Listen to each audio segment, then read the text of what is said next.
كل يوم محتارين نعمل اكل ايه. تعالوا بينا اقول لكم النهارده انا طبخت ايه. تعالوا بينا على المطبخ نشوف. اول حاجه عملتها هنعمل التشويح الفراخ. اول حاجه بعملها بجيب معلقه سمنه وبنزل فيها الفراخ بتاعتي مغسوله كويس جدا ومتصفيه. وعشان اديها صدمه انا ما بحطش الميه وبعد كده احط الفراخ.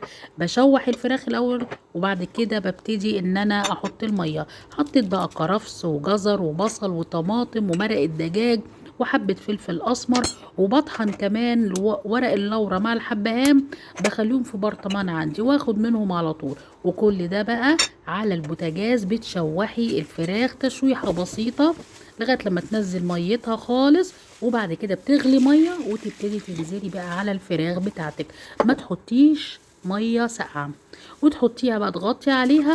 والملح ده في الاخر قبل السوا بشوية حطي بقى الملح بتاعك.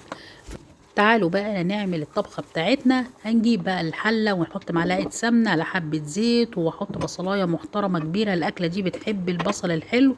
وتحطي الفلفل الأسمر وبعد كده كمان بتحطي فلفلاية لا إما حار لو عندك او فلفل رومي زي ما انتم شايفين كده. انا قطعته لان ما كانش عندي فلفل حار فحطيت الفلفل الرومي، بيدي طعم جميل جدا ونكهه حلوه قوي.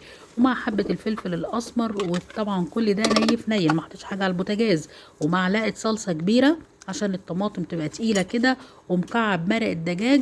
وكمان هحط كمان الطماطم بتاعتي المعصوره.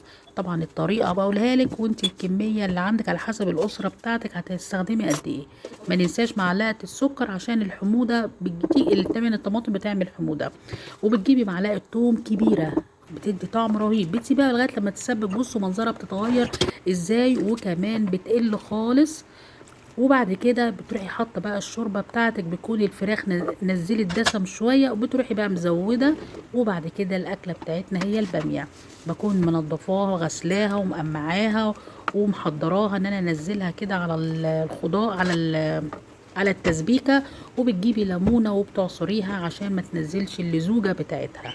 بصراحه دايما الباميه من احب الاكلات اللي بحب اعملها وببدع فيها. بس مش عملتها طاجن، عملتها على البوتاجاز. هسيبها بقى اوطي عليها شويه لغايه لما تستوي. تعالوا بقى نعمل الرز بتاعنا بشعريه. طبعا انا عامه بحب الرز الحبايه وحبايه، بس الولاد بيحبوا الرز بالشعريه. برضه بتجيبي السمنه مع الزيت معلقه ومعلقه كده وبتنزلي بالشعريه، ما تخليهاش محروقه، بتبقى جميله كده ولونها بص محمر فاتح. وبتنزلي بالرز المغسول كويس جدا ومتصفي وتقلبيه وتحطي بقى حبه فلفل اسمر. عايزه تحطي مكعب مرقه براحتك، بس انا قلت عشان السمنه فقلت بلاش احط مكعبات مرق دجاج كتيره. وبتزودي عشان تعرفي المقدار. بصي حطيت المعلقه لغايه الرقبه بتوقفيها، لو ما ملتش تعرفي ان هي مظبوطه وواقفه زي ما هي، العيار ده مظبوط. بتوطي عليه لغايه لما يستوي. يبقى كده حطينا الباميه وحطينا الرز. تعالوا بقى نطلع الفراخ من الشوربه بتاعتها. انا مش هحمرها، انا هحطها في الفرن. هعمل لها الصوص بتاعها عبارة عن معلقتين من الصلصة. وهبتدي بقى احط كل حاجة عندي بقى من البهارات. انا اول حاجة حطيت ليمونة كاملة عشان بتدي مزازة. حطيت الصلصة وحطيت الليمون. هبتدي بقى احط بقى بودرة البصل. وكمان هحط بقى فلفل اسمر كزبرة. وهحط كمان زعتر. وما ننساش كمان لو ما عندكيش توم باودر حطي توم صحيح عادي. وحطي كمان الملح بتاعك. بص انا مش هقول لكم على المقادير لان زي ما قلت لكم انت ممكن تكوني دي على قد مقدار فرخه، هو المقدار ده. وحطيت معلقتين صغيرين من العسل اللي بيبقى مع الليمون بيدي تسكيرة مع مزازة كده مع الليمون. وحبة زيت صغيرين. وبعد كده تقلبهم كويس جدا. وبعد كده بتروحي بقى مغطى عاملاه كفرنج كده للفراخ بتاعتك من كل النواحي وتحت الشوايه. هي كده الفراخ مش مستحمله انها تستوي تاني في الفرن، هتنشف منك وتطلع بالمنظر التحفه ده. مش عايزه اقول لكم طعم الفراخ اصلا جميل. لو جربتي الطريقه دي انت مش هتحمري الفراخ، وعلى فكرة صحية جدا جدا. كده خلصنا الفراخ بتاعتنا. يلا بقى نغرف ونشوف بقى الجمال والحلاوة. الرز ابو شعرية والطبخة اللي هي البامية الجميلة والفراخ اللي عندي بصي عاملة زي متحمرة.